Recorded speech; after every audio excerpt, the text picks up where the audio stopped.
Bonjour à toutes et à tous, 1, 2, 3, ça déboîte. Une boîte, un contenu et une explication express s'il vous plaît. Et aujourd'hui on va parler du Mistigris des océans. Un jeu pour 20 minutes de 2 à 6 joueurs dès 5 ans. Dans Mistigris des océans, on va essayer de recomposer des paires d'animaux, par exemple ici avec le dauphin ou l'étoile de mer, et essayer de se débarrasser de la carte pollution. On distribue toutes les cartes aux joueurs, puis on retire les paires que l'on a en main pour les placer face visible sur la table.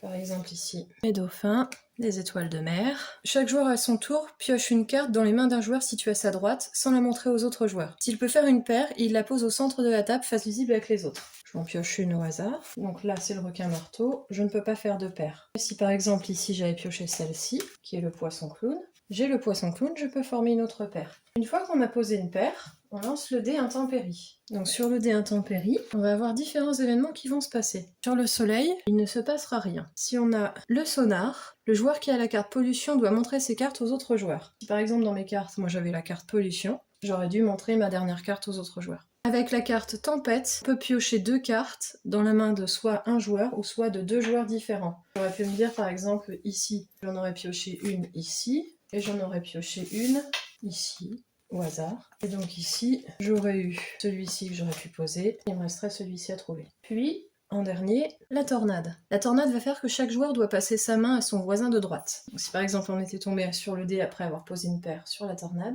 j'aurais donné ma main à mon voisin ici, et ainsi de suite. La partie prend fin dès que toutes les paires ont été formées, c'est-à-dire 17, et le dernier joueur à avoir la carte pollution en main perd la partie, tous les autres joueurs gagnent ensemble. À vous de jouer!